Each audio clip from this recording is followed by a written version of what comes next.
नमस्कार दोस्तों, स्वागत है आपका YouTube चैनल हिंदी भाषा कुंज में। दोस्तों, आज के वीडियो में हम वाक्य के बारे में पढ़ेंगे, वाक्य और उनके भेदों के बारे में। तो वाक्य और उनके भेद जानने से पहले मैं आप सबसे आग्रह करता हूं कि आपको वीडियो पसंद आए तो लाइक कीजिए, अपने दोस्तों को शेयर कीजिए ताकि वो भी इस वीडियो का लाभ ले पाएँ। और अगर आपने मेरे चैनल को सब्सक्राइब नहीं किया है तो सब्सक्राइब कर लें। तो चलिए बिना देर किए शुरू करते हैं वाक्य एवं उनके भेद। तो सबसे पहले तो दोस्तों वाक्य की परिभाषा हमें जाननी है। हालांकि आपको पता होगा पहले से, फिर भी ये जान लेना चाहिए, ज़रूरी है, क्योंकि इसी से शुरू करते हैं हम।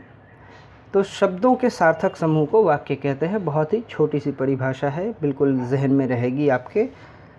तो शब्द जो हैं आते हैं और सार्थक, उनका समूह जो है वो सार्थक होता है, मीनिंगफुल होता है, व्याकरणिक नियमों में बंधा होता है, तो उसे हम कहते हैं वाक्य। ठीक है। तो वाक्य जो है उनको मोटे तौर पर वर्गीकृत किया जाता है दो आधारों पर। एक है अर्थ के आधार पर और दूसरा रचना के आधार पर। तो एक एक करके हम इन दोनों आधारों पर वाक्य के भेदों को जानेंगे। तो सबसे पहले है अर्थ के आधार पर वाक्य के भेद। दोस्तों, इसमें 8 प्रकार होते हैं वाक्य के, 8 तरह के वाक्य होते हैं। पहला होता है विधानवाचक वाक्य, दूसरा निषेधवाचक, तीसरा प्रश्नवाचक वाक्य, चौथा विस्मयवाचक, पांचवा आज्ञावाचक और छठा इच्छावाचक, सातवां संकेतवाचक तथा आठवां संदेहवाचक। इस तरह से ये कुल 8 प्रकार हो गए। और अगर हम रचना की दृष्टि से देखते हैं तो यहाँ 3 तरह के वाक्य होते हैं, सरल वाक्य, संयुक्त वाक्य और मिश्र वाक्य। तो अलग अलग स्कूलों में, अलग अलग कक्षाओं में ये वाक्य के भेद जो हैं, ये दोनों में से एक भेद रहते हैं। किसी कक्षा में जो है अर्थ के आधार पर वाक्य भेद होता है, जैसे CBSE में जो है कक्षा 9 में अर्थ के आधार पर वाक्य भेद पढ़ना है, तो कक्षा 10वीं में जो है रचना के आधार पर वाक्य भेद पढ़ना है। ठीक है। तो और दूसरी जो स्कूल वगैरह हैं, दूसरे बोर्ड हैं, उनमें भी ये दोनों में से कोई एक आधार एक क्लास के लिए निश्चित होता है। तो यहाँ मैं इस वीडियो के द्वारा इन सभी वर्गों को इसमें समाहित कर रहा हूँ। तो चलिए शुरू करते हैं अर्थ के आधार पर वाक्य भेद। सबसे पहले तो अर्थ के आधार पर वाक्य भेद का पहला जो भेद हम पढ़ने जा रहे हैं वो है विधानवाचक वाक्य। विधानवाचक वाक्य क्या होता है? तो जिन वाक्यों से किसी प्रकार की जानकारी प्राप्त होती है, सामान्य रूप से कोई स्टेटमेंट दिया जाता है, उन्हें विधानवाचक वाक्य कहते हैं। बिल्कुल एकदम सामान्य, जैसे भारत एक देश है, भारत एक देश है, इसमें एक जानकारी दी जा रही है। भारत की राजधानी नई दिल्ली है, एक जानकारी दी जा रही है।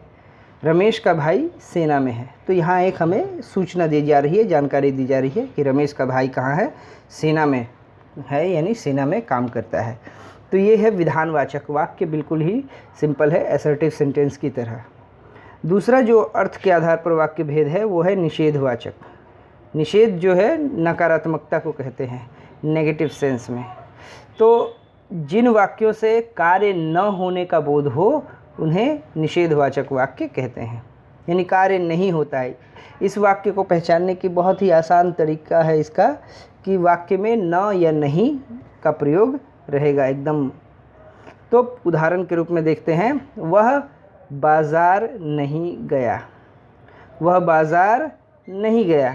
तो यहाँ नहीं का प्रयोग है, यानी काम नहीं हुआ, कार्य न होने का बोध होता है, यानी कार्य नहीं हुआ यहाँ बाज़ार जाने का।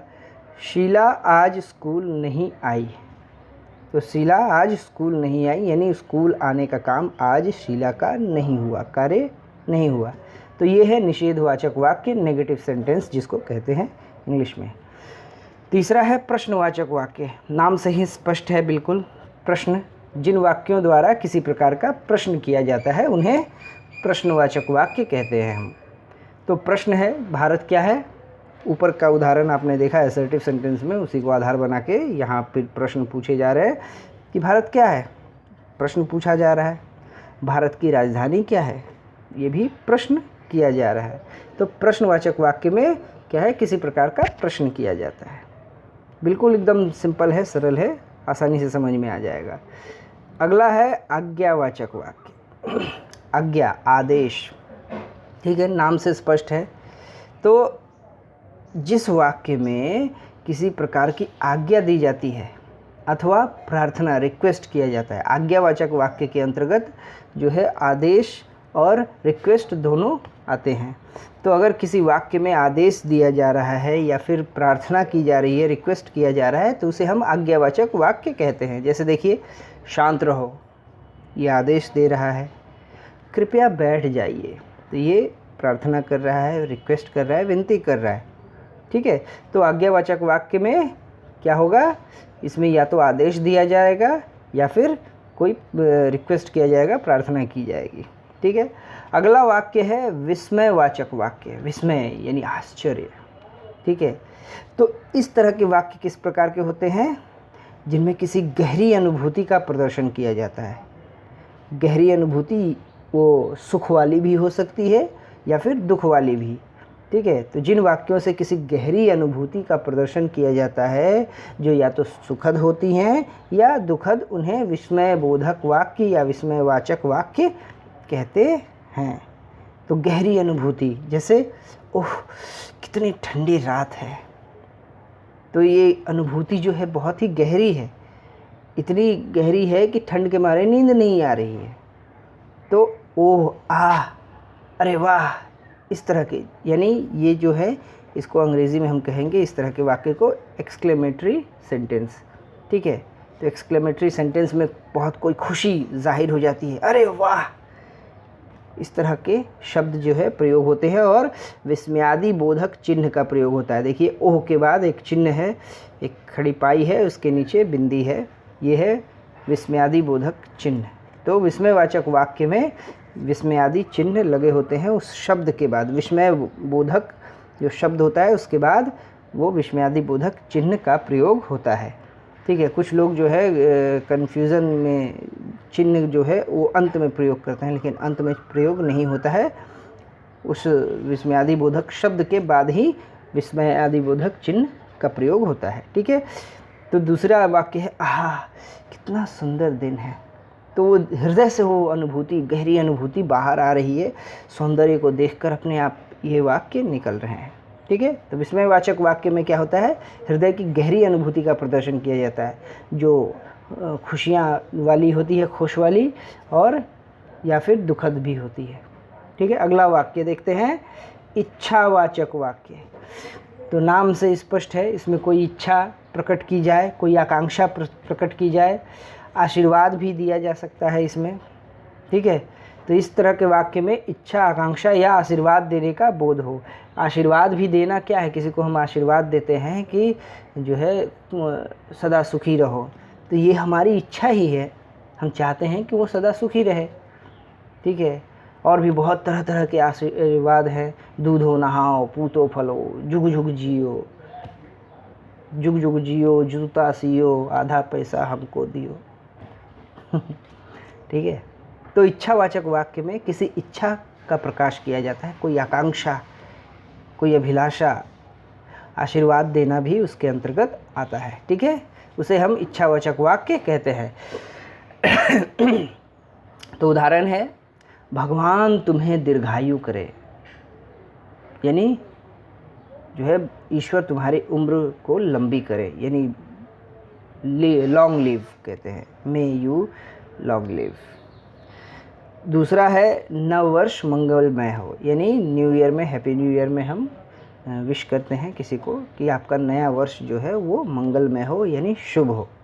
तो ये क्या है, इच्छा का प्रदर्शन किया जा रहा है, या फिर आशीर्वाद के रूप में भी कहा जा सकता है, ठीक है।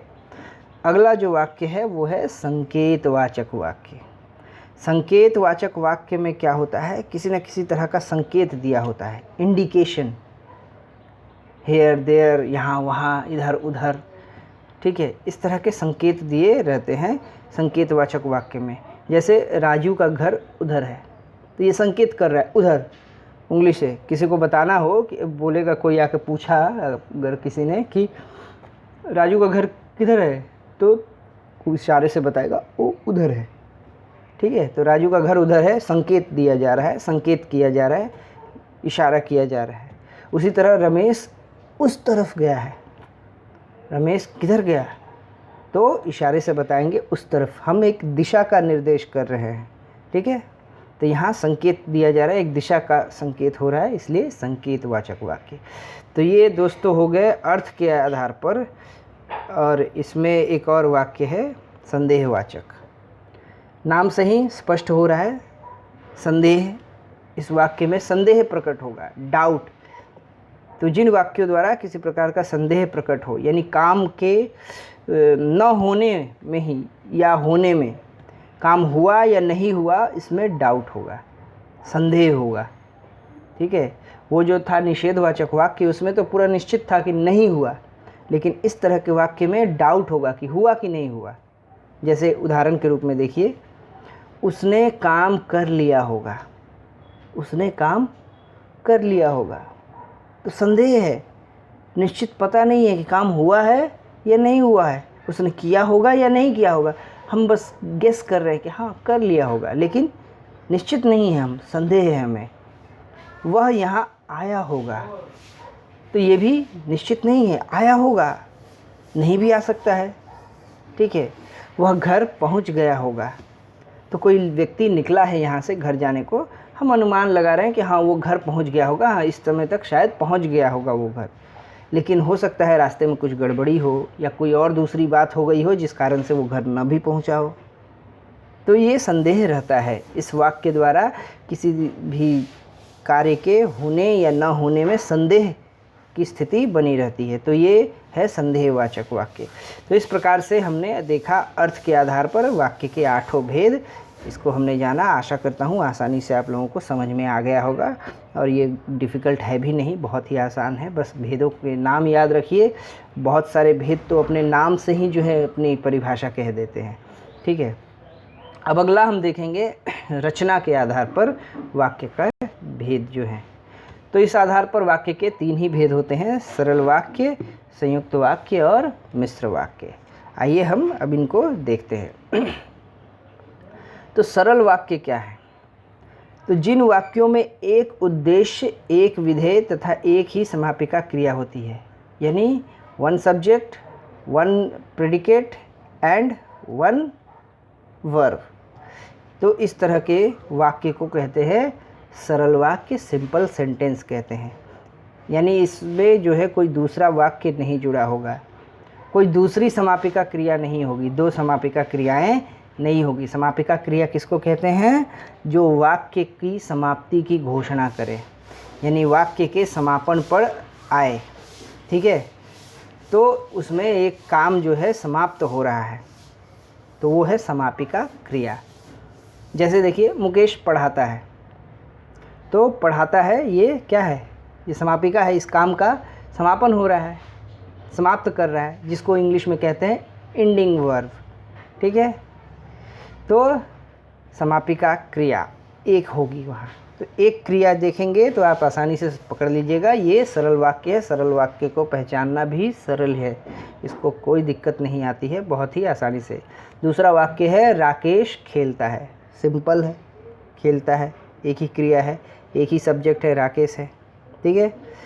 अजय स्कूल से आकर गृह कार्य करता है। यहाँ 2 क्रियाएं हैं, एक है आकर और दूसरा करता है, ठीक है। लेकिन करता है जो क्रिया है वही तो एंडिंग वर्ब है, इसका समापिका क्रिया है, मूल क्रिया यही है, करता है, गृह कार्य होमवर्क करता है, ठीक है। तो अजय स्कूल से आकर गृह कार्य करता है, तो यहाँ भी जो है एंडिंग वर्ब एक ही है, 2 एंडिंग वर्ब नहीं है। क्रिया है बीच में, लेकिन ये मुख्य नहीं है। मुख्य क्रिया है क्या है? गृह कार्य करना, ठीक है। तो अजय स्कूल से आकर गृह कार्य करता है, तो इस आधार पर अगर आप देखें तो ये करता है जो है, ये है आपका एंडिंग वर्ब और यही मुख्य है इसमें। और कई लोग जो हैं कार्य देखकर, ये जो वर्ड है कार्य, कार्य देखकर सोचते हैं ये भी क्रिया है, नहीं, गृह के साथ जुड़ा हुआ है, गृह कार्य यानी होमवर्क, होमवर्क जो है क्रिया नहीं है। तो यहाँ इस वाक्य में क्या हुआ, अजय स्कूल से आकर गृह कार्य करता है, ये भी एक सरल वाक्य है। क्यों? क्योंकि इसमें एक सब्जेक्ट है अजय, ठीक है, सब्जेक्ट एक ही रहेगा और उसके बाद क्रिया भी एक ही होगी, ठीक है। तो ये हुआ सरल वाक्य। अगला देखते हैं हम संयुक्त वाक्य। तो संयुक्त वाक्य जो है ये नाम से ही पता चल रहा है, संयुक्त यानी जुड़ना, जोड़ा जाना, जुड़कर मिलकर एक हो जाना, ठीक है। तो इस तरह के वाक्यों में क्या है, एक से अधिक वाक्य आपस में मिलते हैं। 2 वाक्य मिल सकते हैं, 3 वाक्य भी मिल सकते हैं, ठीक है। तो 2 या 2 से अधिक के सरल वाक्य आपस में मिलेंगे, 2 सरल वाक्यों का मिलन होगा, ठीक है। या फिर मिश्र वाक्य का 2 मिश्र वाक्य भी मिल सकते हैं आपस में, या फिर एक सरल वाक्य एक मिश्र वाक्य भी इसमें मिलकर क्या होते हैं, एक वाक्य बनते हैं, संयुक्त वाक्य बनाते हैं। और जो दोनों वाक्य मिलते हैं वे मिलते हैं समानाधिकरण समुच्चय बोधक अव्ययों से। समानाधिकरण यानी जो समान तरह के वाक्य, जो इक्वल वाक्य होंगे, समान जो है तुलना करने पर समानता होगी जिनमें, उस तरह के वाक्य जो है मिलते हैं। तो उनको जोड़ने के लिए जो लिंकर है, ठीक है, समानाधिकरण समुच्चय बोधक अव्ययों से जुड़े होते हैं। तो इस तरह के लिंकर्स जो होते हैं समुच्चय बोधक यानी जोड़ने वाले, ठीक है, तो जिसको कंजक्शन इंग्लिश में कहते हैं हम, उस रूप में आते हैं। तो इनसे जो जुड़े होते हैं 2 वाक्य, 2 सरल वाक्य जुड़े हो सकते हैं, 2 मिश्र वाक्य जुड़े हो सकते हैं, या एक सरल वाक्य या फिर एक मिश्र वाक्य जुड़ा होता है। इस तरह के लिंकर से बहुत सारे लिंकर्स हैं इसमें, ठीक है, कई तरह के लिंकर हैं। सबसे प्रमुख लिंकर जो है वो है और, सबसे ज़्यादा इसका प्रयोग होता है और का, ठीक है। इसके अलावा और भी बहुत सारे हैं, पर का यूज़ होता है, यदि का है, किंतु का भी प्रयोग होता है। तो ये जो है इतने सारे लिंकर्स होते हैं, और भी बहुत से लिंकर्स हैं। सारे लिंकर्स को याद रखना जो है ये मतलब बिल्कुल सटीक भी नहीं है। क्यों? क्योंकि बहुत सारे लिंकर्स जो संयुक्त वाक्य में प्रयोग होते हैं वो मिश्र वाक्य में भी आ जाते हैं। अगर आप लिंकर्स को सिर्फ कैच करेंगे, बहुत सारे वीडियोस में मैंने देखा वहाँ बताया जा रहा है कि ये लिंकर आप याद रखिए, इन लिंकर्स का प्रयोग इन जो है जो जोड़ने वाले शब्द हैं 2 वाक्यों को, इनका प्रयोग हो तो आप समझ जाइए कि ये इस तरह का वाक्य है, ये संयुक्त वाक्य है या ये मिश्र वाक्य है। ऐसा नहीं है, क्योंकि दोनों कुछ लिंकर्स जो होते हैं वो दोनों में कॉमन होते हैं, दोनों तरह के वाक्यों में प्रयोग में लाए जाते हैं। तो हम समझेंगे कैसे? तो समझने का जो तरीका है वो बिल्कुल ही आसान तरीका है, बस सावधानी रखनी होगी।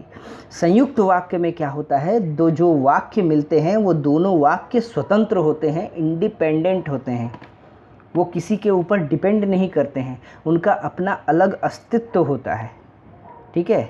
संयुक्त वाक्य में जो 2 वाक्य मिलते हैं, लिंकर से जुड़े होते हैं, उन दोनों का अपना स्वतंत्र अस्तित्व होता है।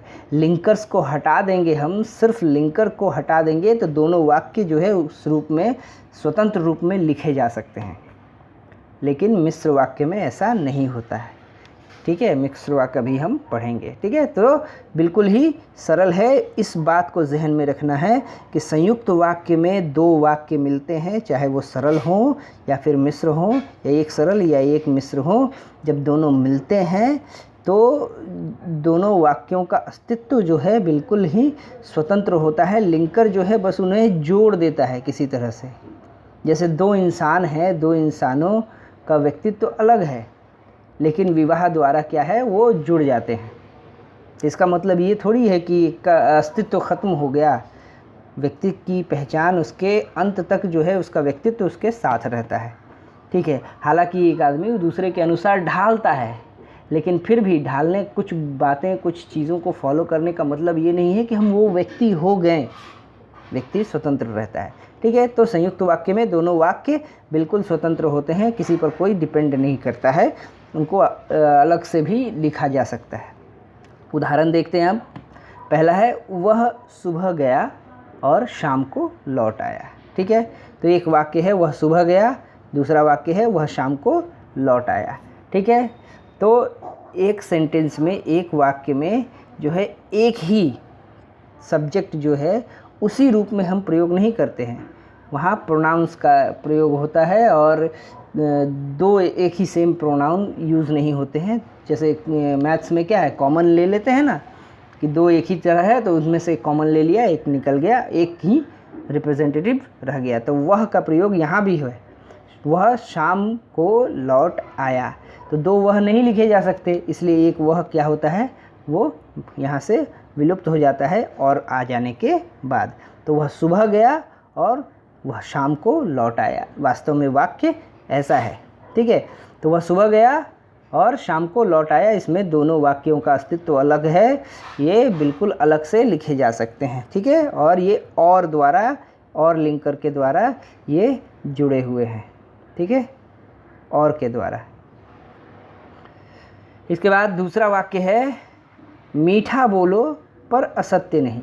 तो ये पर द्वारा जुड़ा है। मीठा बोलो छोटा सा वाक्य है, सरल वाक्य, असत्य नहीं यानी असत्य नहीं बोलो। तो बोलो जो है, बोलो दो दो बार नहीं हम यूज़ कर सकते, एक ही जो शब्द है उसको दो बार यूज़ नहीं कर सकते, तो इस कारण से बोलो कॉमन आ गया, बोलो एक ही बार प्रयोग हुआ। मीठा बोलो, असत्य मत बोलो या नहीं बोलो, ठीक है। तीसरा जो वाक्य है, तीसरा वाक्य देखिए, इसमें आसानी से संयुक्त वाक्य को हम समझ सकते हैं और भी, क्योंकि सभी इतने सरल आसान तरीके से दिए हुए ना हो कि जिसमें और दिया हो या पर दिया हो।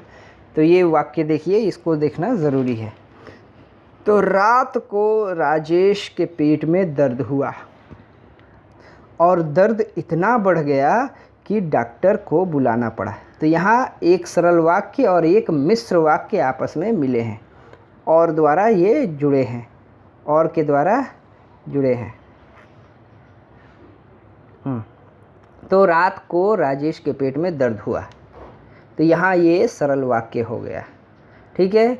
और दर्द इतना बढ़ गया कि, यहाँ पर की का प्रयोग हुआ है, की लिंकर का प्रयोग हुआ है मिश्र वाक्य में। ये लिंकर जो है ये कॉमन नहीं है। ये जो देखिएगा, जब भी की देखिएगा, की में क में हर्षी वाला की होगा, जिसका अर्थ जो है दैट के रूप में होता है, इंग्लिश में दैट बोलते हैं उसको। तो इसका प्रयोग केवल मिश्र वाक्य में होता है। संयुक्त वाक्य में जो है ये जो है जोड़ने के लिए प्रयोग नहीं होता है। यहाँ जोड़ने के लिए प्रयोग क्या हुआ है, ये और हुआ है, और, ठीक है। तो रात को राजेश के पेट में दर्द हुआ, ये एक वाक्य हुआ, और दर्द इतना बढ़ गया कि डॉक्टर को बुलाना पड़ा।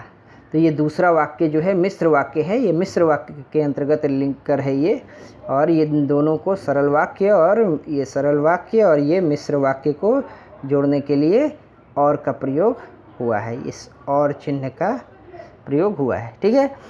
तो ये हुआ संयुक्त वाक्य। संयुक्त वाक्य में हम देख रहे हैं कि दो वाक्य स्वतंत्र रूप से जुड़े हुए हैं, माने अलग हैं, उनको जो है एक लिंकर कनेक्ट कर रहा है।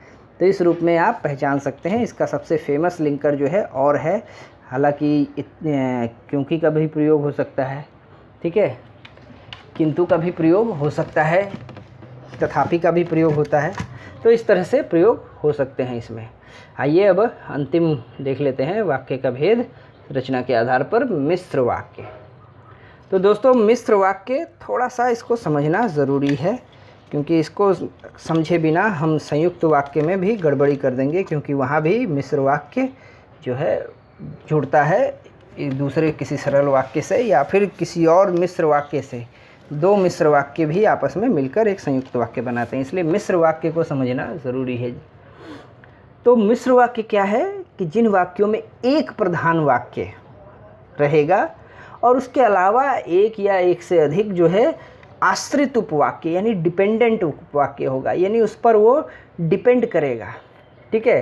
तो डिपेंडिंग वर्ड्स इसमें यूज़ होंगे, मिश्र वाक्य में डिपेंडिंग वर्ड्स यूज़ होंगे जो दूसरे से ऑटोमेटिक जो है कनेक्टेड होगा, ठीक है। एक का ना हो, एक होने पर ही दूसरा होगा, एक ना हो तो दूसरा नहीं होगा, इस तरह से वे डिपेंडेंट होंगे। तो मिश्र वाक्य क्या है, जिन वाक्यों में एक प्रधान वाक्य के अतिरिक्त अन्य आश्रित उपवाक्य हों, उपवाक्य, वो वाक्य ना होंगे, वो होंगे उपवाक्य, उन्हें हम मिश्र वाक्य कहेंगे। इसमें क्या होता है, इसमें एक मुख्य उद्देश्य और मुख्य विधेय, यानी एक मेन जो है सब्जेक्ट और प्रेडिकेट के अलावा एक से अधिक समापिका क्रिया होती है। ये है मेन चीज़, इस वाक्य को पहचानने का मेन चीज़ है समापिका क्रिया एक से अधिक होगी, एक से अधिक समापिका क्रिया। इस चीज़ को आप ध्यान में रखिएगा, समापिका क्रिया एक से अधिक होगी, यानी ending verb more than one होगा मिश्र वाक्य में। ठीक है, जैसे देख लीजिए किस तरह से होता है ये, उदाहरण के रूप में हम स्पष्ट रूप में देख सकते हैं। ज्यों ही उसने दवा पी वह सो गया।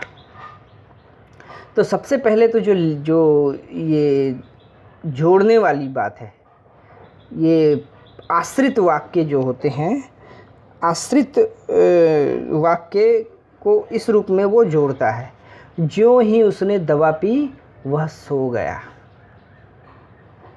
तो यहाँ जो है मुख्य वाक्य क्या होगा, ज्यों ही उसने दवा पी, ये उसने दवा पी सो गया, क्योंकि उसका सोना जो है दवा पीने पर डिपेंड कर रहा है ना, दवाई पी तभी तो उसको नींद आ गई। तो यहाँ मुख्य वाक्य क्या होगा, यहाँ मुख्य वाक्य होगा आपका, इरेजर कहाँ है, एक सेकेंड इन सबको इरेज कर दूँ।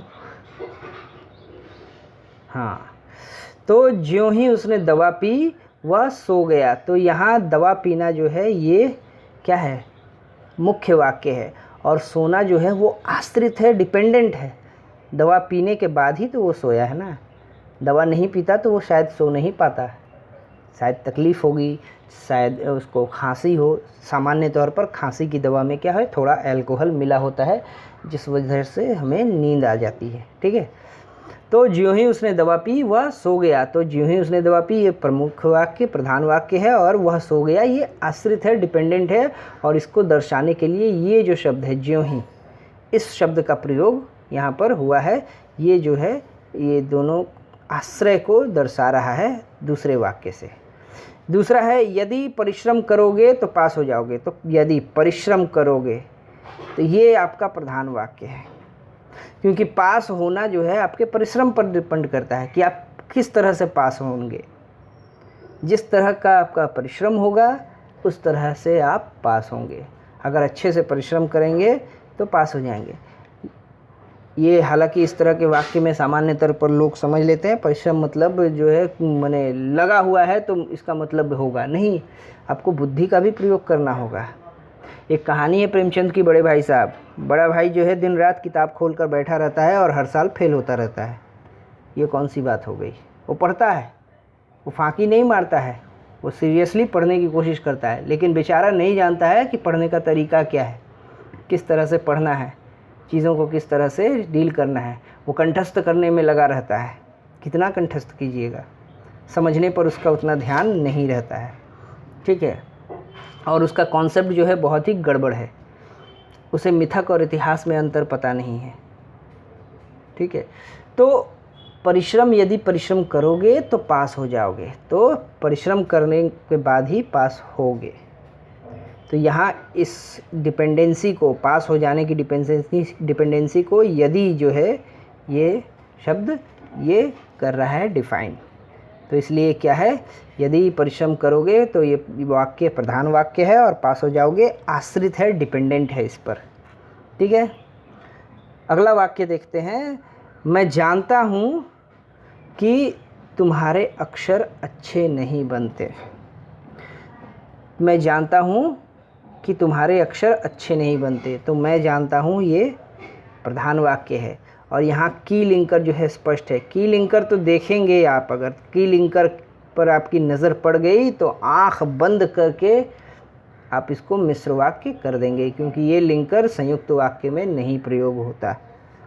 संयुक्त वाक्य में वाक्यों को जोड़ने के लिए इसका प्रयोग नहीं होता है। ठीक है, तो मैं जानता हूँ ये प्रधान वाक्य, और तुम्हारे अक्षर अच्छे नहीं बनते। तो तुम्हारे अक्षर अच्छे नहीं बनते, ये बात जो है ये डिपेंडेंट है, ये बात वो जानता है। तो ये प्रधान वाक्य है, मैं जानता हूँ, और तुम्हारे अक्षर अच्छे नहीं बनते, ये आश्रित है, डिपेंडेंट है। प्रधान वाक्य मैं जानता हूँ पर डिपेंड कर रहा है, और इन दोनों को जोड़ रहा है की लिंकर, और की लिंकर जो है केवल मिश्र वाक्य में ही प्रयोग किया जाता है। ठीक है, तो दोस्तों आशा करता हूँ कि आप लोगों को सारी बातें समझ में आ गई होंगी, और अगर वीडियो पसंद आए तो लाइक कीजिए, शेयर कीजिए, कमेंट कीजिए, और अगर चैनल पर नए हैं तो फिर से एक बार कह रहा हूँ, कृपया सब्सक्राइब कीजिए। धन्यवाद।